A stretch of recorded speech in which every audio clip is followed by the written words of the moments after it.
Shalom dan salam sejahtera. Bacaan Renungan Harian 3 Julai 2026, Jumat. Tema, agar kita tidak lupa. Mari berdoa.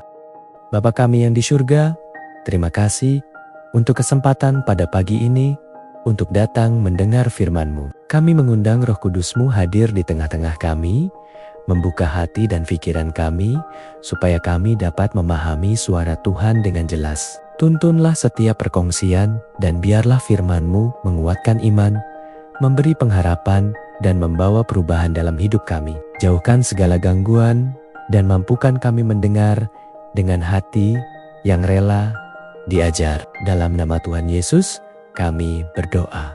Amin. Tajuk bacaan: Pemikiran tentang gaya hidup dan doktrin, bagian pertama. Ayat inti. Tunjukkanlah aku jalan-Mu, ya Tuhan, ajarkanlah aku mengikut jalan-Mu. Mazmur 25 ayat keempat. Daripada pembacaan kita beberapa bulan ini, Anda mungkin perhatikan bahwa Ellen White memainkan peranan yang lebih besar dalam aspek gaya hidup Adventist berbanding pembentukan doktrin. Dalam pembentukan doktrin, prosedurnya melibatkan kajian Alkitab, sehingga tercapai satu kesepakatan umum. Pada ketika itu, beliau kadangkala menerima penglihatan yang mengesahkan kesepakatan tersebut, dan membantu mereka yang masih ragu-ragu untuk menerima kebenaran kesimpulan kelompok yang berasal dari Alkitab. Maka, kita boleh memahami penglibatan Ellen White dalam pembentukan doktrin lebih sebagai satu pengesahan, dan bukannya inisiatif asal.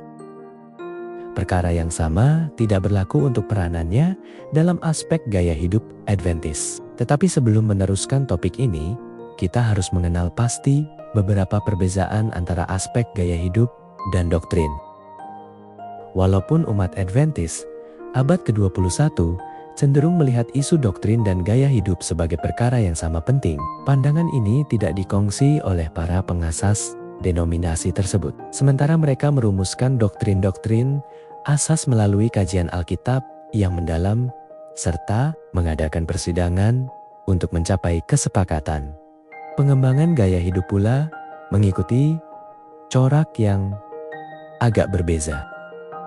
Perbezaan ini mungkin berpunca daripada fakta bahwa doktrin berfungsi untuk mentakrifkan identiti sesebuah denominasi.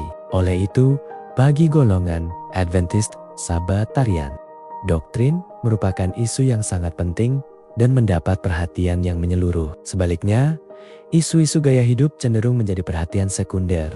Banyak isu berkaitan gaya hidup bukanlah penentu utama identiti sesebuah denominasi, tetapi lebih kepada cara hidup yang menyokong dan memudahkan misinya dalam menyebarkan ajaran doktrin. Daripada perspektif ini, reformasi kesehatan membolehkan orang ramai menjadi saksi dan misionari yang lebih berkesan, serta membolehkan mereka yang sembuh mencapai tempat di mana mereka dapat memahami Injil dengan lebih baik. Begitu juga, pendidikan Kristen memudahkan perkembangan pribadi anggota gereja dan juga pengkhotbah Injil.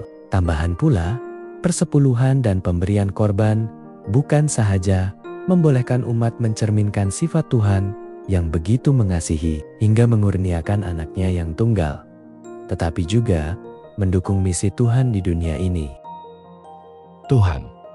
Kami menghargai kedua-dua package doktrin dan isu gaya hidup yang telah menjadikan umat Seventh-day Adventist sebagai umat yang unik. Bantulah kami untuk lebih memahami peranan kedua-duanya dalam kehidupan individu dan kolektif kami. Demikianlah bacaan renungan kita hari ini. Tuhan memberkati kita semua. Amin.